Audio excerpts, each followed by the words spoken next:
Bien.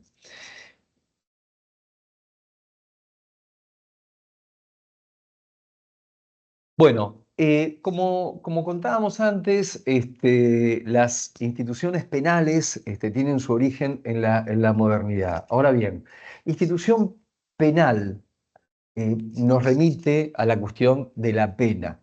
¿Mm?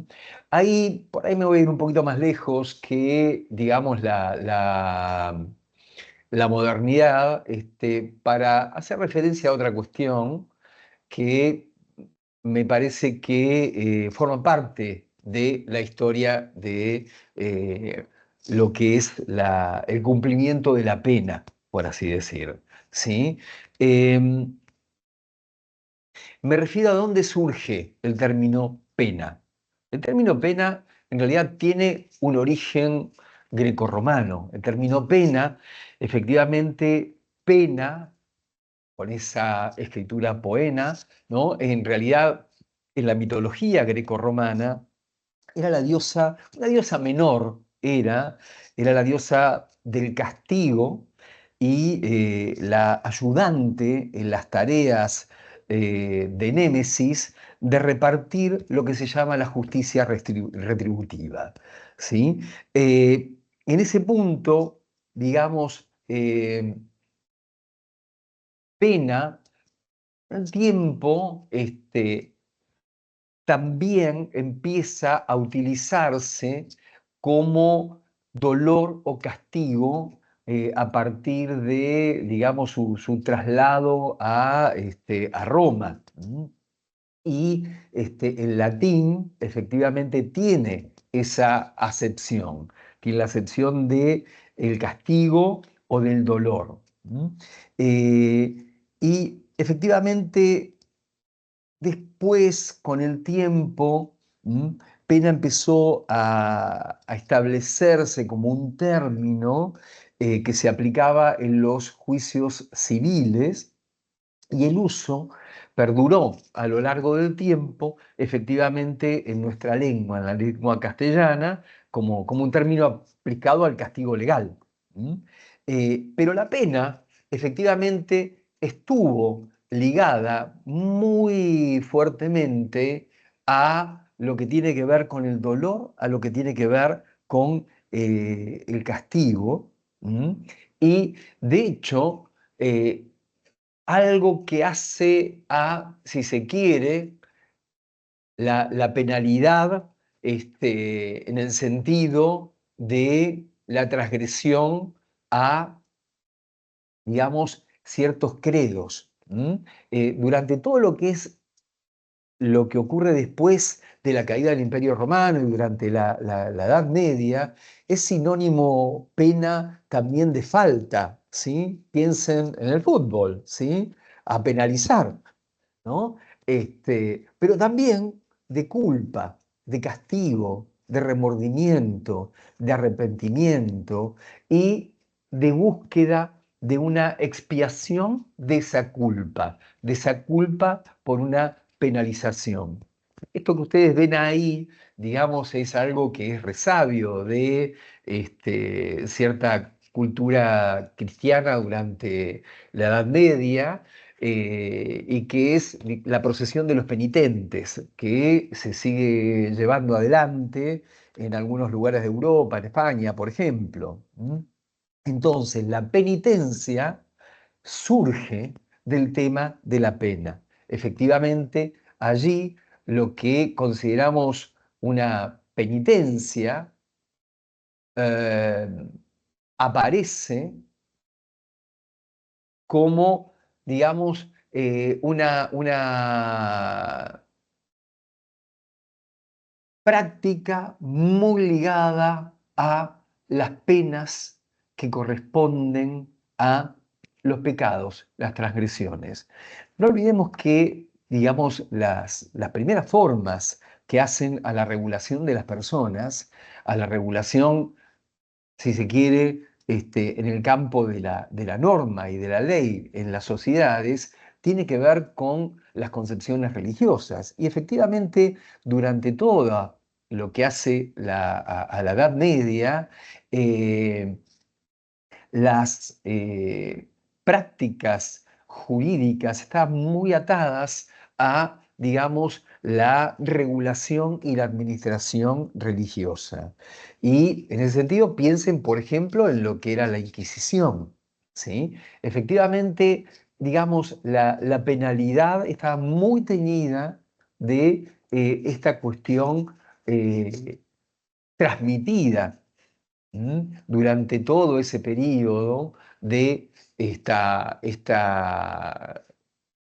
trayecto que hace la penalidad hasta llegar a nuestros días. Con lo cual, dentro de las condiciones de aparición de las instituciones penales, efectivamente tenemos esa tradición medieval, pero que se termina de romper en el contexto de la modernidad con el surgimiento del Estado moderno. Esa idea de efectivamente, digamos, una verdad que además estaba establecida en el caso de, digamos, toda la tradición medieval, por una convicción que estaba fundada en la fe y en la religión, se empieza a modificar a partir de la modernidad, donde empieza a surgir el Estado moderno y donde además aparece algo que va a cambiar en lo que hace a la figura de la autoridad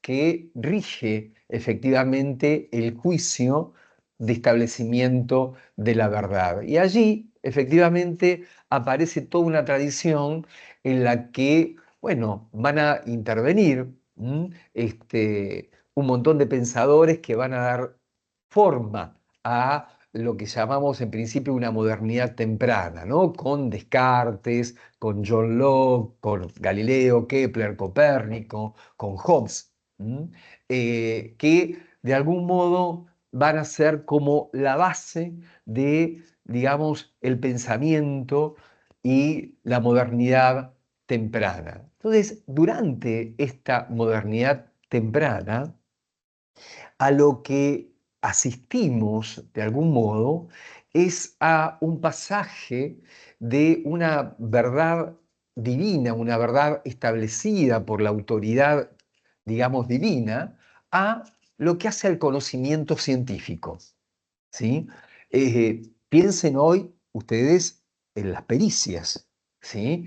Pero digamos que en la Edad Media, las pericias las hacía la Inquisición, con lo cual los establecimientos de lo que era la verdad dependía de una autoridad religiosa.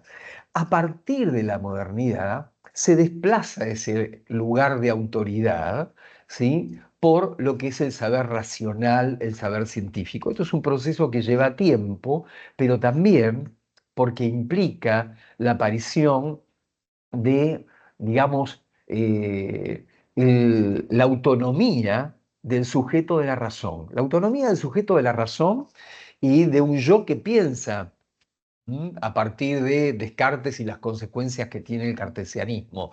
Y si yo soy un yo autónomo, un yo racional, también de algún modo soy responsable por mis acciones y mis pensamientos. Ya no se trata de un castigo divino y empieza a hacerse un camino hasta lo que es el castigo social, ¿sí?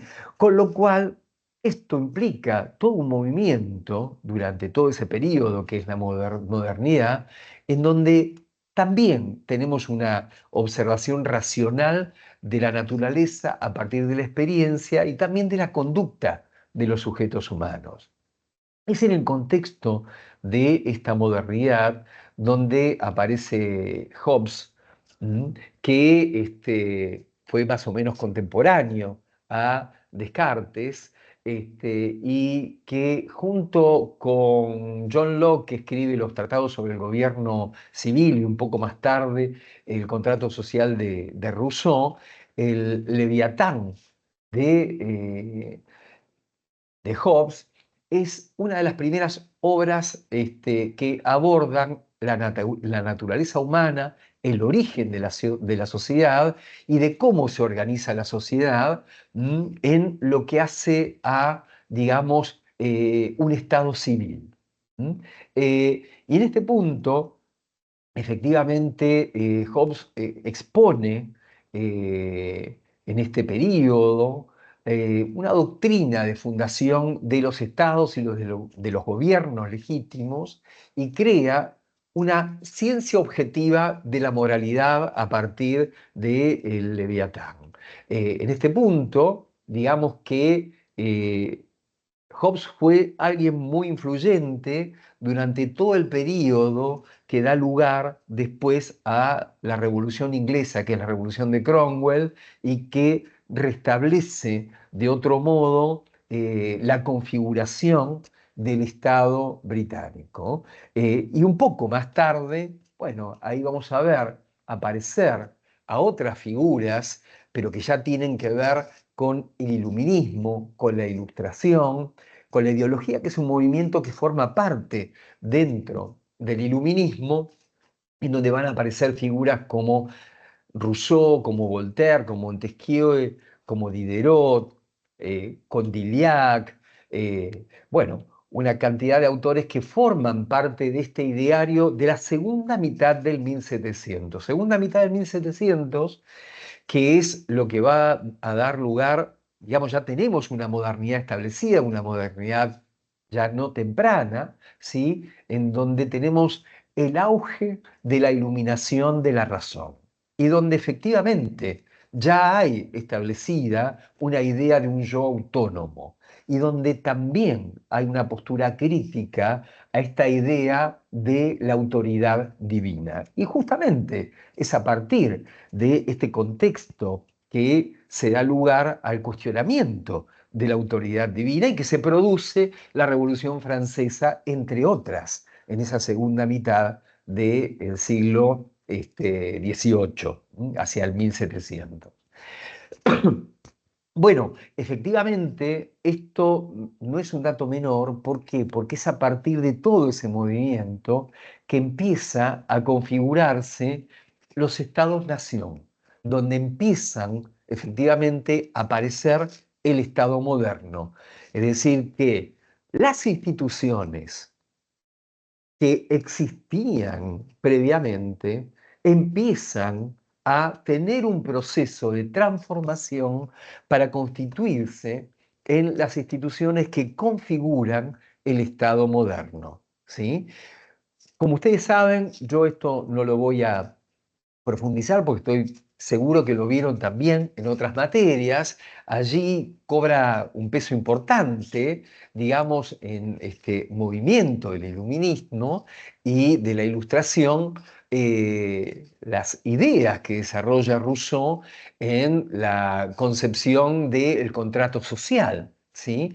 En donde efectivamente para vivir en sociedad los seres humanos acuerdan un contrato que es implícito, un contrato social que otorga derechos a cambio de abandonar la libertad de la que se puede disponer en el estado de naturaleza. Es decir, que hay ahí, digamos, en este pasaje del estado de naturaleza a un estado de gobierno civil o de estado civil, de someterse a la ley, donde el ciudadano se somete a la ley, que ha sido creada por él, porque en definitiva el Estado es la representación del ciudadano, y esta ley apunta a proteger el orden social.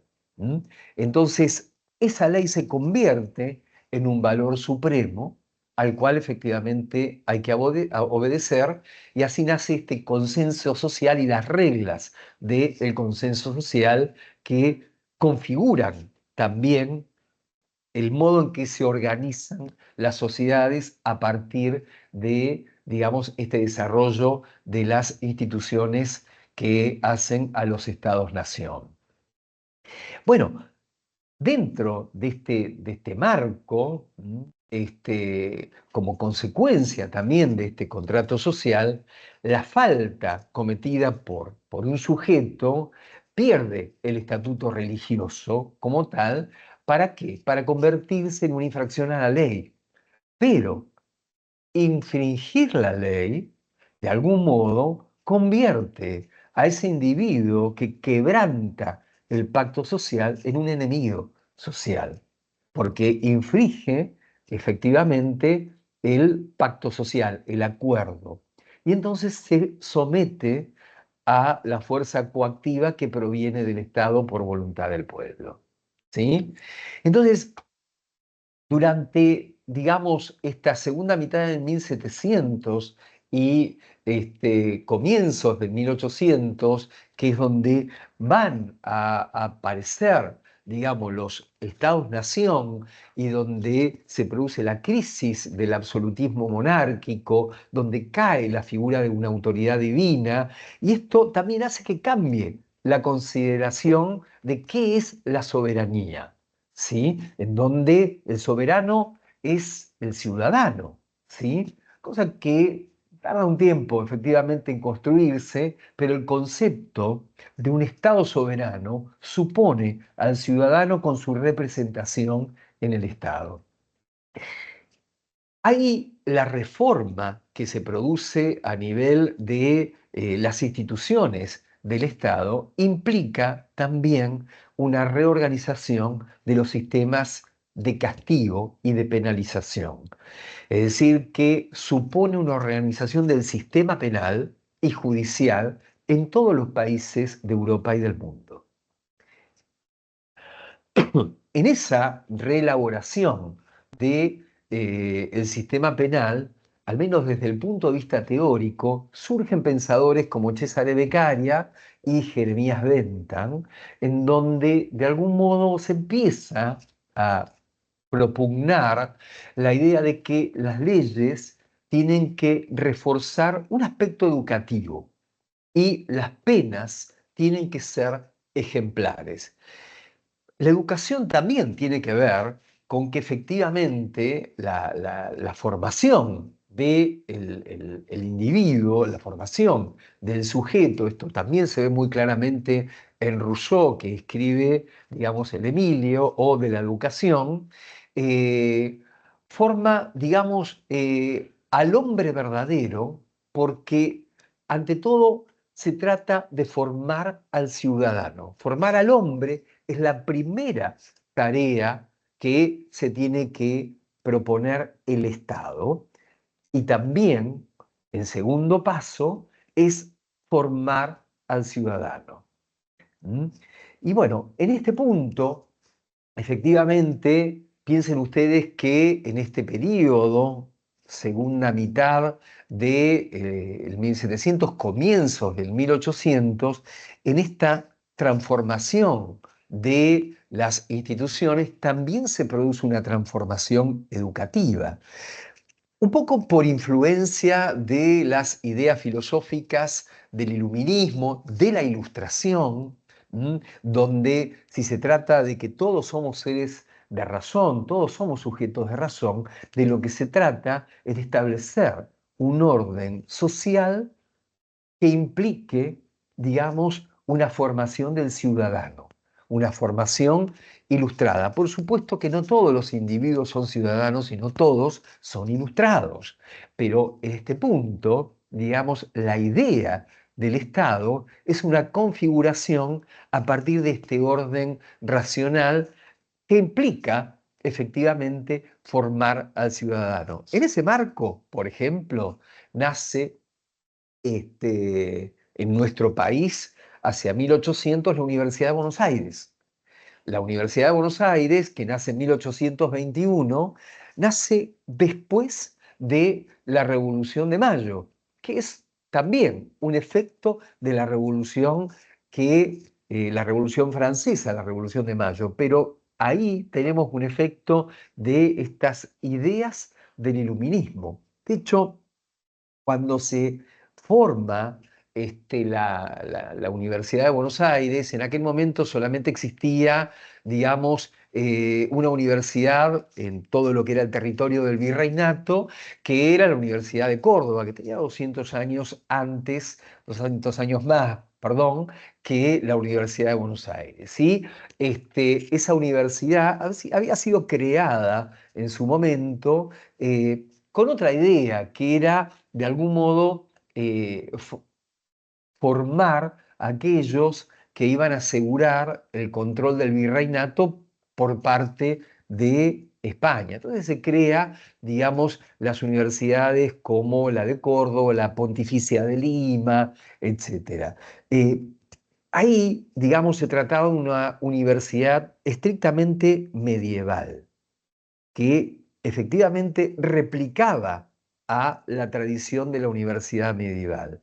Cuando se forma la Universidad de Buenos Aires, en realidad hay ahí un ideario totalmente distinto y que tiene que ver principalmente con apuntar a un racionalismo, a una ilustración del individuo que va a ser un ciudadano, de la protonación, porque todavía efectivamente hacia mayo, ¿no? La Revolución de Mayo, y incluso algunos años posterior, como ustedes saben, hasta, digamos, la Constitución del Estado Nacional hacia 1853, bueno, tuvimos algunos problemas, algunas peleas y algunas diferencias, hasta que efectivamente aparece una configuración del Estado que luego se va a continuar con el tiempo. La cuestión es que, volviendo un poco de esta digresión, eh, en este contexto del iluminismo y de la ilustración, la transgresión a la ley es vista como falta de una socialización correcta. Y esta adaptación o resocialización, ¿sí?, tiene un sesgo educativo. Y es por eso que aparece, de algún modo, la idea de resocialización a partir de reeducar a este individuo para que se inserte en la sociedad. La ley penal que aparece en este contexto tiene que impedir que se cometan males contra el cuerpo social. Por esto se proyectan diversos tipos de penas.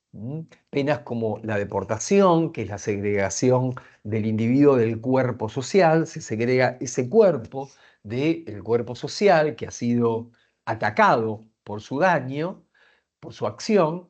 La vergüenza, la humillación, se lo aísla moralmente, o también la condena a trabajos forzados que son útiles para el Estado y la sociedad. Ahora, hacia 1820, sin embargo, digamos, en donde también hay una emergencia de una sociedad industrial en formación, donde hay un gran crecimiento de las grandes urbes, todo lo que tiene que ver con las penalizaciones se sustituyen por el encarcelamiento y la prisión, ¿sí? A partir de ahí aparece también con mucha fuerza las distintas instituciones de encierro, del mismo modo que aparece toda una transformación de los hospitales, originándose esta transformación de los hospitales en Francia con Pinel hacia el final del 1700 y comienzos del 1800, ¿no? Con esta búsqueda a través del alienismo del tratamiento moral, que también implica un aislamiento del individuo, pero también una socialización. Y por el lado de la conducta delictiva aparece este modelo que seguramente ustedes estuvieron viendo, los que cursaron criminología, que es el modelo del panóptico de Bentham, ¿sí? Entonces, en este punto, digamos, el encierro también implica que le devuelva a el sujeto a la sociedad con su tiempo algo de lo que es el daño que le ha hecho. Ahí también me parece importante recordar que además de la constitución de los estados-nación, del pacto social, eh, con la consolidación del discurso científico en la modernidad, aparece todo un desarrollo tecnológico que conduce a la revolución industrial, pero también aparece con la revolución industrial que se origina en Gran Bretaña y que se empieza a expandir, digamos, por toda Europa y después en América, ya hacia el 1800, aparecen las ideas del liberalismo económico, en donde digamos, ya no estamos como en la Edad Media en, digamos, el feudo, sino que estamos en la urbe, en donde el individuo puede ofrecer su tiempo de trabajo a través de una paga, y donde el tiempo cuenta con un valor económico, ¿sí? En este aspecto, digamos, las transformaciones que se producen en los establecimientos que llevan a las instituciones de encierro modernas, tomando este modelo de Bentham, por un lado, apunta a la resocialización, pero también a los trabajos que tiene que hacer haciendo algo productivo para devolverle efectivamente a la sociedad lo que su acto delictivo ha producido. ¿Sí? Eh, esta, digamos, transformación de las instituciones y la aparición de la institución penal, donde la pena implica, digamos, el encierro, el aislamiento del cuerpo, y donde además el individuo estaba aislado y, por otro lado, donde debía cumplir una tarea que sea productiva, empieza a tener cada vez más desarrollo durante el siglo XIX.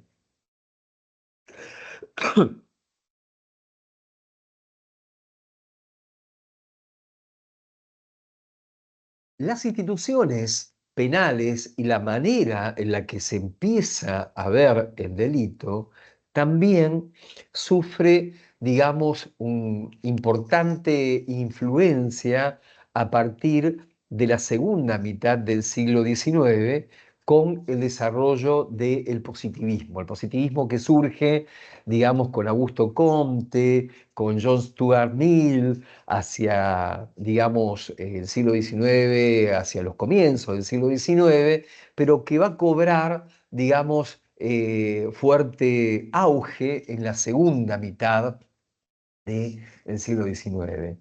Desde la perspectiva del positivismo, efectivamente aparece un camino de verificación por la experiencia, verificación científica de los hechos.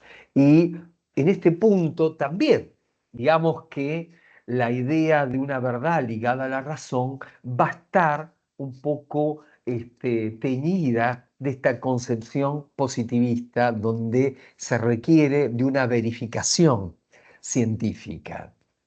Por otro lado, digamos, creo que ustedes tienen alguna idea, digamos, del positivismo, ¿no? Estas características que hacen a una defensa de una posición monista, la idea de que lo objetivo que tiene es el conocimiento que se debe explicar causalmente, los fenómenos se explican causalmente a partir de leyes generales y universales, es decir, esta idea de una explicación causal también va a teñir, digamos, todo el ámbito que hace a las penas y el ámbito penitenciario. Eh, bueno, a partir de allí, digamos, las ideas del positivismo en esta segunda mitad del siglo XIX también se van a teñir con ciertos modelos científicos que van a cobrar una fuerte preponderancia en esta segunda mitad del siglo XIX. Por ejemplo, todo lo que hace a el evolucionismo darwiniano, a partir de las ideas de evolución, de adaptación del más apto, y donde, en definitiva, la idea de adaptación va a ir sustituyendo a esta concepción de la socialización, de la falta de socialización. Entonces, en este punto, el individuo que delinque ya no es alguien que requiere ser socializado, sino se trata también de una falta de adaptación. Ahí la concepción naturalista también va a impulsar la búsqueda de causas naturales, de causas biológicas, y va a aparecer, por ejemplo, la doctrina de Lombroso con su concepción del criminal nato, en donde va a explicar las causas del delito a partir de los estigmas que son hereditarios y que por otro lado, ¿no? En el texto L'uomo delincuente, el hombre delincuente, va a ser como una configuración que va a dar cuenta de este criminal nato como alguien que no se adapta. ¿Por qué? Porque es alguien que en sus rasgos repite sesgos que son anteriores en la evolución. Es alguien que de algún modo no ha evolucionado conforme ha evolucionado la sociedad. Aquí también, en este contexto del positivismo biologicista, que vemos, por ejemplo, de la mano de Lombroso, van a aparecer un montón de figuras y que le van a dar lugar a la aparición de la criminología positivista, y en donde va a aparecer también, digamos, una patologización de lo que es el acto delictivo. Aparece la medicina legal, la patología, lo criminal es entendido como algo patológico y desadaptativo. Aparecen figuras como ingenieros en nuestro país que van a desarrollar, digamos, un campo de la criminología que en un primer momento es muy pegado al Lombroso y después empieza a despegarse, pero sin, digamos, soltar las concepciones positivistas. Este, digamos, modelo positivista va a tener, digamos, una fuerte gravitación en nuestro país, pero también en toda lo que es Latinoamérica, porque de algún modo, durante el periodo de auge del positivismo, el desarrollo y la organización de los estados americanos va a estar muy influida por esas ideas positivistas. Desde, digamos, las figuras de autoridad que aparecen en la configuración del Estado en la segunda mitad del siglo XIX, comienzos del siglo XX en nuestro país, pero también en otros países. Piensen, por ejemplo, lo que aparece impreso en la bandera de Brasil, ¿no? Orden y progreso, la idea de progreso, la idea de un ordenamiento, la idea de un determinismo que permita establecer un desarrollo social y una nación ordenada, racionalmente, pero también a partir de estos cánones que el positivismo transmite. Bueno, esas ideas del positivismo van a pervivir por bastante tiempo y de algún modo, digamos, ya en el siglo XX van a aparecer otros enfoques que van a empezar a desplazar las ideas del positivismo, el enfoque multifactorial, el enfoque del funcionalismo, las teorías de la anomia, las concepciones de la ecología social, la teoría de la asociación diferencial, el interaccionismo simbólico, las teorías de las subculturas criminales. Bueno, sobre este punto no me voy a explayar porque efectivamente tiene más que ver con lo que ustedes seguramente han trabajado en materias como criminología, ¿sí? Bueno, hasta acá, digamos, todo lo que hace a este marco, tanto filosófico como genealógico de las instituciones penales. Ahora vamos a ver un poco cómo es que se instauran y se implantan, digamos, estas instituciones penales en nuestro país. Pero, si a ustedes les parece, antes de meternos con eso, podemos hacer un pequeño, digamos, descanso de unos 5, 10 minutos, ¿sí? Si están de acuerdo, y luego retomamos a partir de ahí, ¿sí? Perfecto, Con lo, gracias. voy a cortar acá la grabación y después retomamos.